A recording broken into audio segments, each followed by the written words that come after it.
আমি আজকে দুপুরের জন্য উস্তা ভাজি করছি।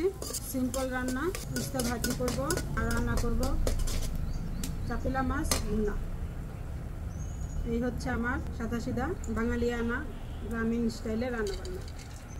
তো আমি উস্তাগুলো দিয়ে দিচ্ছি পেঁয়াজ আর কাঁচামরিচের মধ্যে। আজকে আর কোনো স্পেশাল রেসিপি করতে ভালো লাগতেছে না, অনেক বেশি গরম, তো সেই জন্য আমি একটু শুধু উস্তা ভাজি করছি আর হচ্ছে একটু চাপিলা মাছ ভুনা করছি।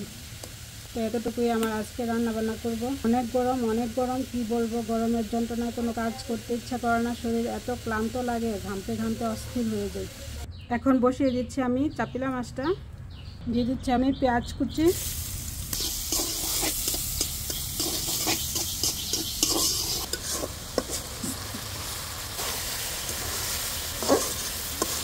তো আমি দিয়ে দিচ্ছি পরিমাণ মতো পানি। আমার তরকারিটা রান্না কমপ্লিট।